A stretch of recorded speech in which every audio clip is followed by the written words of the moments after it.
Did you know there's a database out there with over 275 million contacts collecting personal and business information, and your details could be in it right now?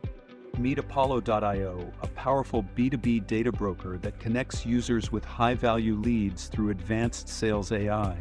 But here's the catch: Apollo.io is pulling data from the internet that could expose you, your business, or your employees to identity theft and phishing attacks. But don't worry, there's a way to opt out and protect your privacy. In this video, we'll show you how to remove yourself from Apollo.io's listings so you can stay secure. Let's jump right in.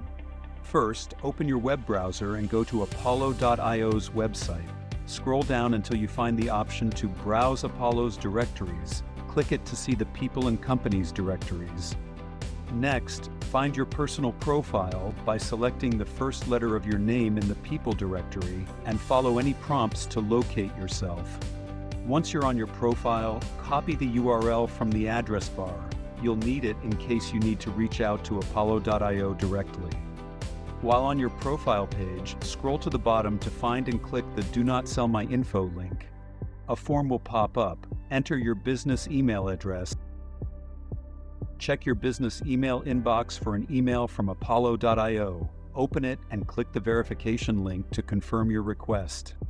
After verifying, Apollo.io should display a confirmation message letting you know your information has been removed. If you couldn't find your profile but want to ensure removal, email privacy@apollo.io, paste your profile URL, and request removal. Manually opting out of data brokers can be time-consuming and tedious, but what if there was a faster way? PurePrivacy offers an automated service that uses a powerful algorithm to find data brokers holding your information and sends 200+ opt-out requests at once, saving you time and stress. Thanks for watching. Don't forget to like and subscribe and hit on the bell icon.